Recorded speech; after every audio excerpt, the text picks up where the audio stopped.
आज मैं इतना लेट उठी थी कि मुझे लगा मेरा पहला लेक्चर ही मिस हो जाएगा, लेकिन जब मैं भागते भागते यूनिवर्सिटी पहुंची तो मुझे पता चला वो तो कैंसिल हो गया है।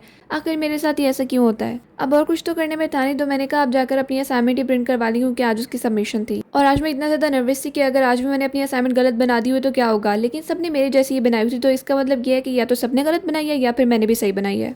आज हमने पढ़ने के अलावा हर दूसरा काम किया है, क्योंकि आज हमारी पिछली सेमेस्टर की असाइनमेंट्स भी वापस हमें मिल गई थी। और इतनी कोशिश के बाद भी मुझे मेरी असाइनमेंट नहीं मिली, तो मैंने कहा चलो सब ले लेना, फिर जो आखिर में बच जाएगी वो मेरी ही होगी। फिर उसके बाद से वापस में लड़ने लग गए कि मुझे ज़्यादा मार्क्स क्यों नहीं मिले और तुम्हें क्यों मिले हैं। लेकिन अब कुछ भी नहीं हो सकता था, क्योंकि कल ही हमें हमारे पिछले सेमेस्टर का रिजल्ट मिला है। And here is my assignment, और आप गेस करो कि मुझे 75 में से कितने मार्क्स मिले। और शुक्र है टीचर ने बाकी पेजेस के ऊपर मार्किंग नहीं की, क्योंकि मुझे इन सबको बहुत संभाल के रखना था। आज हम इतने फारिग थे कि हमने कहा चलो आज एक बार कैंटीन का ही चक्कर लगाते हैं, क्योंकि जब से हमारा नया सेमेस्टर स्टार्ट हुआ है हम एक बार भी कैंटीन पर नहीं गए। और फिर कोई आधा घंटा अपने दोस्त का सर खाने के बाद मैंने कहा चलो आज यही खा लेते हैं, क्योंकि मुझे कुछ समझ नहीं आ रहा था कि यहाँ से खाना क्या चाहिए। फिर उसके बाद मुझे अपने डॉक्यूमेंट सबमिट करवाने थे, तो मैं फाइनेंशियल एड चली गई। और ऐसा कभी हो ही नहीं सकता कि मैं वहाँ पर जाऊँ और मेरा पहले गो में ही काम हो जाए। जब तक वो मुझे 2-3 चक्कर नहीं ना लगवाते उनका दिन ही नहीं बनता। फिर यूनिवर्सिटी से फारिग होकर मैं अपनी बहन के पास चली गई, और यहाँ पर वो मुझे अपना लंच बॉक्स सिखा रही है, जो उनकी इंटर्नी उनके लिए लेकर आई थी। सारे दिन की खवारी के बाद मेरे स्ट्रगल्स यहाँ पर भी खत्म नहीं है, क्योंकि स्पीडो ने कहा कि नहीं बहन, आज या तो तुम हो या मैं हूँ। इस ट्रैफिक की वजह से मेरे दो स्पीडोज मिस हुए आज।